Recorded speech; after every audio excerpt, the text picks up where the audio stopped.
Hello दोस्तों, आप लोग को स्वागत है हमारे यूट्यूब चैनल पे। आपको इस वीडियो में नंबर सिस्टम का कुछ महत्वपूर्ण संख्या के बारे में बताएंगे, तो वीडियो को पूरा देखिएगा।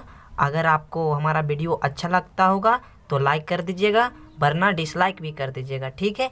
अगर आपको बेसिक से सीखना है तो हमारे वीडियो को ज़रूर देखिएगा, और अगर आप बेसिक मजबूत करना चाहते हैं तो हमारे चैनल को सब्सक्राइब कर लीजिएगा, ताकि आपको बहुत छोटा से लेके बड़ा पॉइंट तक आपको समझाया जाएगा। तो देखिए, आपको इस वीडियो में नंबर सिस्टम का कुछ महत्वपूर्ण संख्या के बारे में बताएंगे।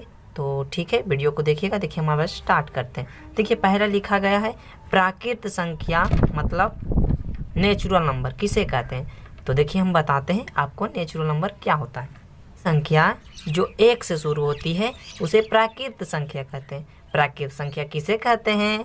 तो जो एक से शुरू होती है उसे प्राकृत संख्या कहते हैं। या आप इसको यह भी कह सकते हैं कि गिनती के संख्या को प्राकृत संख्या कहते हैं। तो देखिए, हम लिख देते हैं इसका डिफिनेशन। तो देखिए, हम लिख दिए कि नहीं, गिनती के संख्या को प्राकृत संख्या कहते हैं, या वैसी संख्या जो एक से शुरू होती है उसे प्राकृत संख्या कहते हैं। जैसे देखिए, इसका एग्जाम्पल, एक से शुरू होने का मतलब एक से शुरू हुआ, 2, फिर 3, फिर 4, फिर 5, फिर 6, ऐसे ऐसे अनंत तक जाएगा कि नहीं, अनंत तक जाएगा कि नहीं। तो गिनती के संख्या ही हुआ कि नहीं। तो ऐसे नहीं याद कर लेंगे कि गिनती के संख्या को प्राकृत संख्या कहते हैं। तो आपको प्राकृत संख्या समझ में आ गया। तो देखिए, आपको हम अब दूसरा पूर्ण संख्या के बारे में बताते हैं। तो देखिए, पूर्ण संख्या किसे कहते हैं, तो हम बता देते हैं रे बाबू। पूर्ण संख्या किसे कहते हैं? वैसी संख्या जो 0 से शुरू होती है उसे पूर्ण संख्या कहते हैं। कैसे शुरू होती है? 0 से। तो इसको लिख देते हैं पहले, उसके बाद इसका एक और भी परिभाषा बताते हैं। देखिए, लिख दिए कि नहीं, वैसी संख्या जो 0 से शुरू होती है उसे पूर्ण संख्या कहते हैं। या हम यह भी नहीं कह सकते हैं, यदि हम प्राकृत संख्या के पहले 0 लगा दें तो वो पूर्ण संख्या कहलाएगी। तो हुआ कि नहीं, यदि हम प्राकृत संख्या के पहले 0 लगा देते हैं तो वो संख्या पूर्ण संख्या हो जाती है। जैसे देखिए, हम एग्जाम्पल लिखते हैं। क्या लिखे? वैसे संख्या जो 0 से शुरू होती है, 0, 1, 2, 3, 4, 5, ऐसे जाके अनंत जाएगा कि नहीं। तो अगर 0 हम झाँक देते हैं तो ये कौची हो जाता है? प्राकृत संख्या।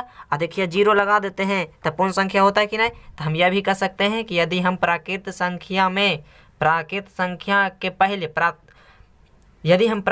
पहले 0 लगा देते हैं तो वो संख्या पूर्ण संख्या हो जाती है। तो आपको ये दोनों समझ में आ गया। तो देखिए, अब हम अगला बताते हैं।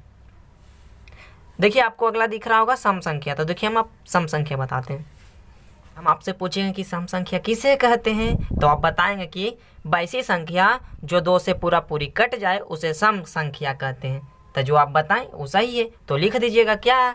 वैसी संख्या जो 2 से पूरा विभाजित हो जाए, मतलब कट जाए। तो हम लिख देते हैं कि नहीं, वैसी संख्या जो 2 से पूरा विभाजित हो, मतलब पूरा कट जाए।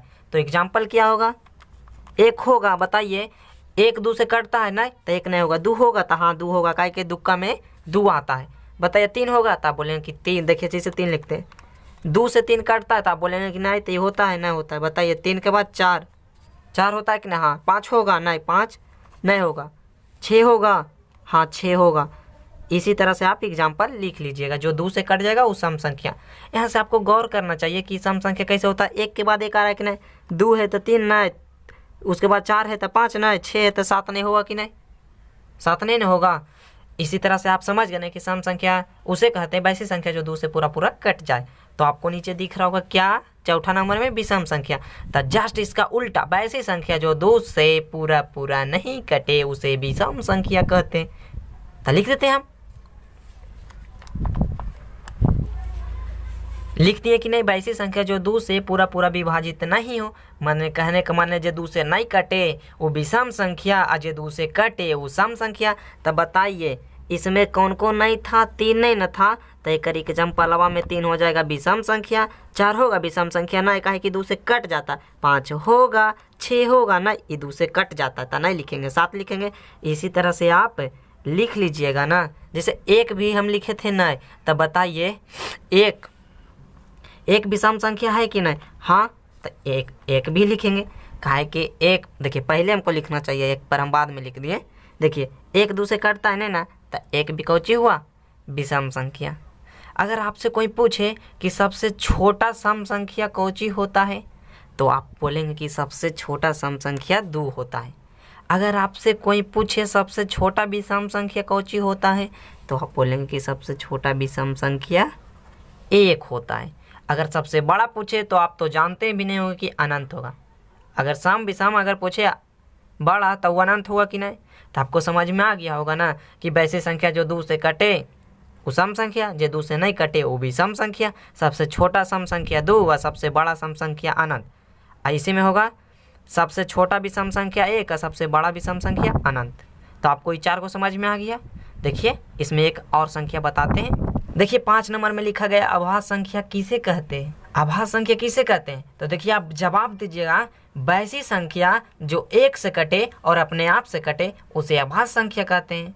कहने का मतलब कोई संख्या का 2 ही गुणनखंड होना चाहिए, एगो 1 एगो अपने आप। हम बता दिए ना कि अभाज्य संख्या किसे कहते हैं, वैसी संख्या जो 1 से कटे अपने आप से कटे दूसरा से नहीं कटे वो अभाज्य संख्या होता है। तो आपको हम लिख देते हैं। तो देखिए हम लिख दें कि नहीं वैसी संख्या जो 1 और अपने आप से विभाजित हो उसे अभाज्य संख्या कहते हैं। एग्जाम्पल के तौर पे हम लिखते हैं। सबसे पहले 1 लिखें। बताइए 1 से तो कटता है पर अपने आप से कटता है। तो आप बोलें कि हाँ अपने आपों से कटता है, 1 से कटता है, लेकिन मैथ के अनुसार 1 अभाज्य संख्या नहीं है। तो 2 लिखेंगे। 2 अभाज्य संख्या है तो देखिए ये 1 से कटता है, हाँ अपने आप से कटता है, हाँ अभाज्य संख्या है। 3 हाँ तो बोलेंगे कि हाँ 3 भी है।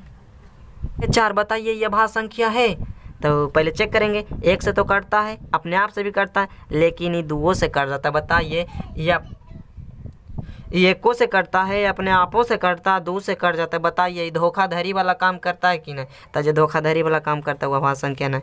समझ गए ना। अभाज्य संख्या का मतलब होता है कि 1 के देना और अपने आप से मतलब 1 से कटना और अपने आप से कटना ही अभाज्य संख्या होता है। तो आपको समझ में आ गया ना कि अगर मिस्टेक से दूसरा से कट गया तो अभाज्य संख्या नहीं होगा। तो आपको इस वीडियो में जितना संख्या के बारे में बताए होंगे आपको समझ में आया होगा। अगर आया होगा ना तो प्लीज़ हमारे चैनल को सब्सक्राइब कर लीजिएगा।